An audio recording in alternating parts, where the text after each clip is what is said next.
Hello guys! Welcome back to my YouTube channel. It's me, Maya Vlogs, at isang mapagpalang araw po sa ating lahat. And, ayan, bago po tayo magsimula sa ating topic, ayan, gusto ko po munang i-shout out kayong lahat na pabalik-balik or sa lahat po ng nanonood sa aking mga uploads, mga aking reaction videos, at syempre, sa lahat po ng aking mga subscriber, ayan, shout out po sa ating lahat.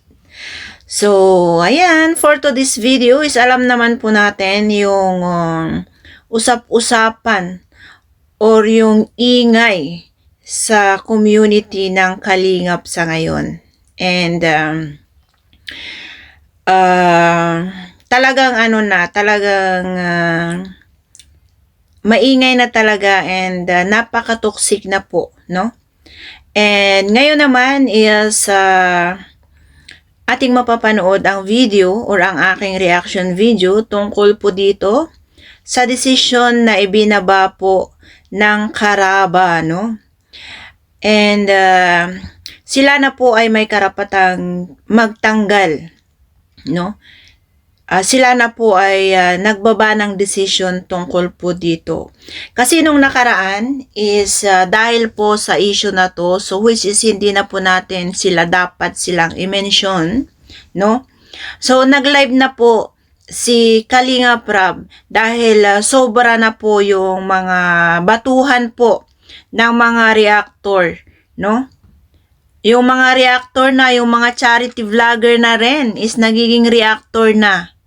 Kasi ginagawa po nila itong content para lang po, yun nga yung isa na doon is para magka-views, para kumita. Yan po yung isang dahilan, no? And yun din po yung mga komento po ng mga karamihan, na? And dahil po sa reaction or dahil po sa mga ibang reactor na talagang pinapainit po yung issue, no? Kaya ito ay nag-decide po si Kalinga Prab at nag-live po siya and in-announce niya po doon na sinabi na huwag po silang reactionan at huwag po natin silang itatapik or thumbnail sa ating mga live or sa kahit na ano. Basta stop na mag-reaction or kahit na anong topic po sa dalawa, no? Yan po yung nai-announce na ni Kalinga Prab. And marami pong hindi tumupad. Marami pa rin pong, meron pa rin pong mga tao na hindi nakikinig or parang binabaliwala po kung ano po yung announcement, kung ano po yung sinasabi ni Kalinga Prab or ni Kuya Val, no? So, which is parang nakaka-insulto or parang hindi natin pinapahalagahan or wala po tayong respeto sa founder, sa nakakataas, sa Kalingap, no? Na bakit hindi natin magawa kung ano po yung sinabi nila na dapat gawin, no? Napakasimple po. Kung ikaw po talaga ay may respeto or kung ikaw po talaga ay pinapahalagahan mo ang Kalingap, which is ito ay susundin mo, no? Kung talagang mahal mo ang Kalingap or talagang Kalingap, ang puso mo ay nasa Kalingap, ang simpleng announcement na to or simpleng pakiusap ni Kalinga Prab or ni Kuya Val is kaya mong gawin. So, ngayon, sa nakaraang session po ng Karaba is talagang binigyan na po ito ng action, no?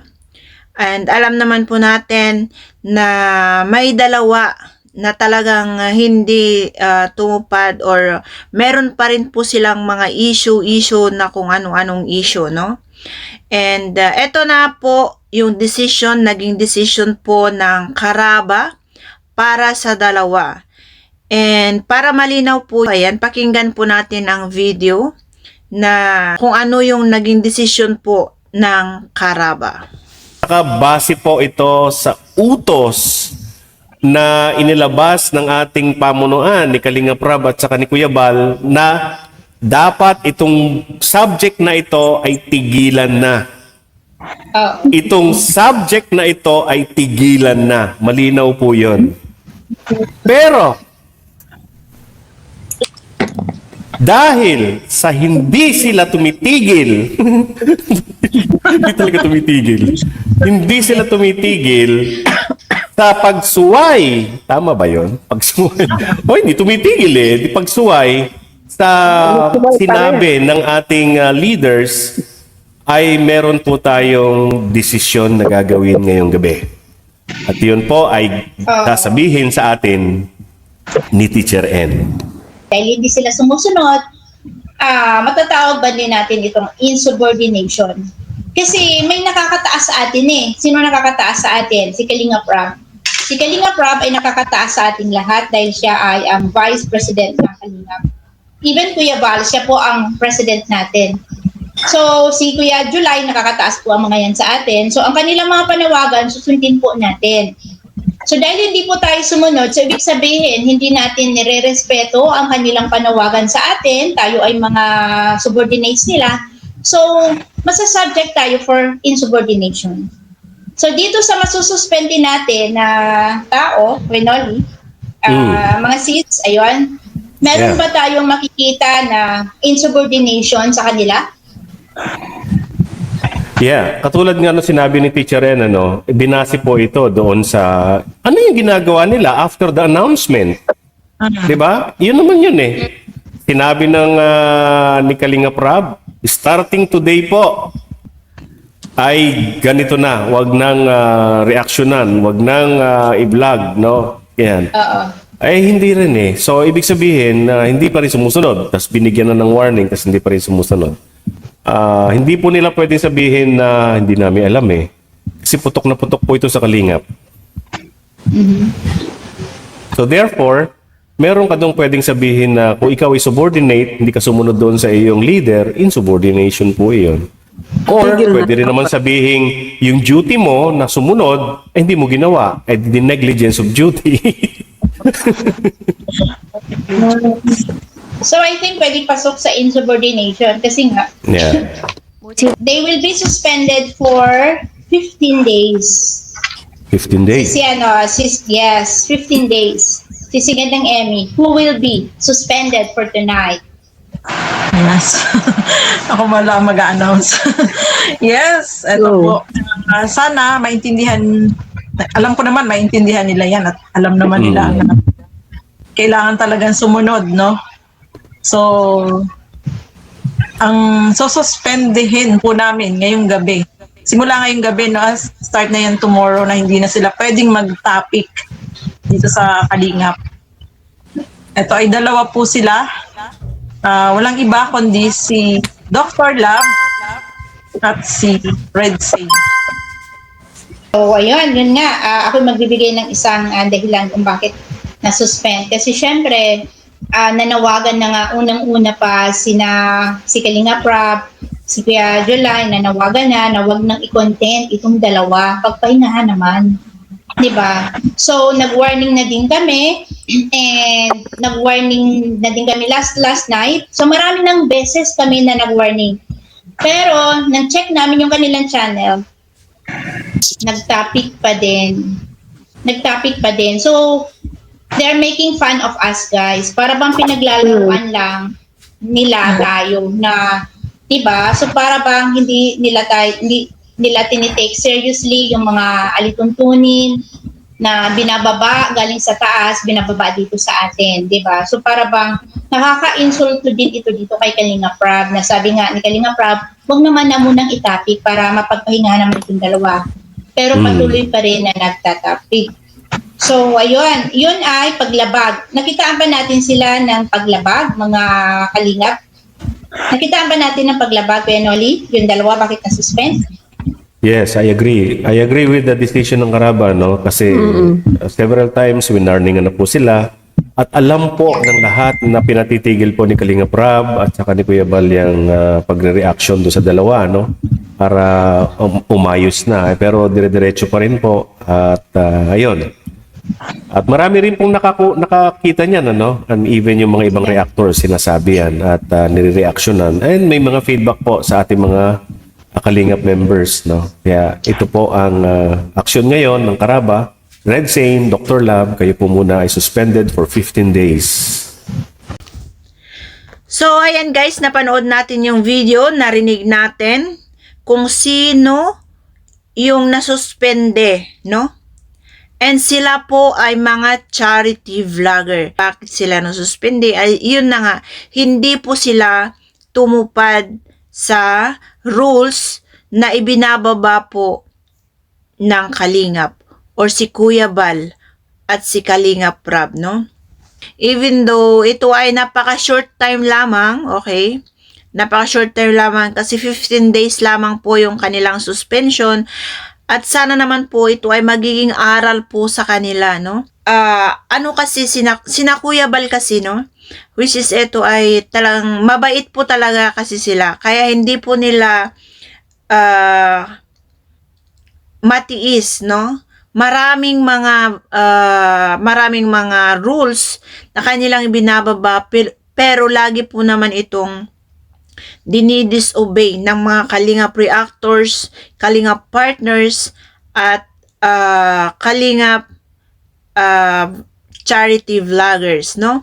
Kaya naman po sa ngayon is eto na po talaga yung naging decision na masususpende po yung mga nagpapasaway, yung mga pasaway na mga charity vlogger, mapa-reactor man po yan. Ito, kasali na po tayo dyan. And syempre, Kalingap partners, Kalingap charity vlogger. Ayan po yung naging desisyon nila na masususpende po sina Dr. Love and si Red Sane. And ayan, ayon din po sa isang upload po ni Kuya Val at the same day, ayan, ay talagang nag-announce na po si Kuya Val na talagang ang Karaba na from now on until October, ayan po, ay may karapatan po ng Karaba na tanggalin or magtanggal or magsuspende po sa mga Kalingap reactors, Kalingap charity vlogger, Kalingap partner na hindi po sumusunod sa mga rules and regulation po ng Team Kalingap. So, ayan, panoorin po natin yung video na kung saan ay nag-short message or nag-short announcement po si Kuya Val tungkol po sa Karaba na ibinibigay niya po sa kamay ng Karaba ang pag-dismiss or pagsuspende sa mga pasaway. I-announce ko lang po sa inyo ngayon, i-announce ko lang po sa mga Kalingap partners, vloggers, reactors, na bibigyan ko po ng karapatan ang Karaba na magtanggal po ng mga partners, even reactors po at Kalingap partners, vloggers. Tulad po nangyari sa ibang vlogger po na tinanggal po ng Karaba. So yung karapatan po na ito ay special privilege po para magtanggal po ng mga pasaway sa Kalingap. Ano po? Yung mga pasaway po sa Kalingap, meron silang karapatang magtanggal na po ang Karaba. Ano, para alamin, siya sa atin, tingnan ang mga faithful po ang Kalingap. Kasi toxic po ang Kalingap ngayon, marami ng mga nakikisawsaw. Sila po ang kikilatis, titingin, at magtatanggal po sila sa gustong tanggalin. Kapag walang charity po at magulo, walang galang sa mga Karaba host, walang galang sa mga kapwa vloggers, pwedeng tanggalin po ng karaba po. Una, siyempre warning muna. Warning, suspension, then tanggal. Yan po, ito po ay official pong announcement mga kaibigan. Officially po, announcement po natin. Na ang karaba po ay merong rights, karapatan po magtanggal. Mula ngayon hanggang October, April, May, June, July, August, September, October. 6 months silang mayroong karapatang magtanggal po. At maglilinis sa mga kalingap, vloggers, and partners. Ang karaba po ay mayroong karapatang magtanggal sa mga pasaway, sa mga walang charity, at mga walang galang na mga kalingap, vloggers, reactors, and partners. Salamat! Mabuhay, God bless. So, ayan guys. Ayan po yung announcement. Quick announcement po yan ni Kuya Val, okay? Sana naman po sa mga kagaya kong mga reactor, which alam ko ay meron na po akong warning, okay? Isa na rin po akong na-warningan dyan, okay? And accepted ko naman po yung warning na yon. So, ayan. Mga reactors, mga charity vloggers, charity partners, ayan, sana naman po is maliwanag na po. Kasi ang warning na to or ang offense is until fourth offense. So, still pa rin, maluwag pa rin po itong parusa, no? Kasi makakarating pa yan sa fourth offense, no? Sana naman is ito is first offense pa naman po itong nangyari or first ano pa lang. Sana ito ay maliwanag na po sa lahat na wag na pong ulit-ulitin, no? Kasi kung talagang may respeto po tayo sa Team Kalingap or sa pinasukan po natin, okay? Kung may respeto po tayo, ito ay gagawin po natin. Kasi napakasimple lang naman po yan, no? Kung talagang ang puso mo talaga ay nasa Kalingap, napakasimpleng bagay po yan, okay? Hindi po ito mabigat. Parang same lang din po kami sa ano ng karaban na kung ayaw mo ngang tumupad, no? Kung ayaw mo pong tumupad, kung ano po yung rules or kagustuhan po ng Kalingap, no? Kung ayaw mo yung pamamalakad ng Kalingap, no? Ayun, magpaalam ka ng maayos at sabihin mong mag-step out ka na sa Kalingap para magawa mo kung ano yung gusto mo. Kasi yan naman yung gusto mo, di ba? Channel mo yan. Oo, nandun na tayo. Channel mo yan. Pwede mong i-upload kung anong gusto mong i-upload. Which is may rules po ng Kalingap. Kung gusto mo pa namang magpatuloy sa pagiging Kalingap reactor mo, pagiging charity vlogger mo, so sundin mo na lang po yun. Para sa ganon is manatili ka. At kung ayaw naman sa loob mo or kung labag ka naman po sa mga rules, no? Kung ayaw mong gawin kasi iniisip mo may sarili kang mundo, iniisip mo may sarili mong channel yan, i-upload mo kung anong gusto mo, kung yan naman po yung gusto mo, and then pwede ka naman pong magpaalam. Hindi ka naman nila yon pipigilan. Kasi yan yung gusto mo, 'di ba? Kaya, mas mabuting ikaw na lang po yung magpaalam kaysa yung sila yung tatanggal sa'yo. Kasi mas masakit po yung tatanggalin ka dahil sa kawalaang respeto mo, no?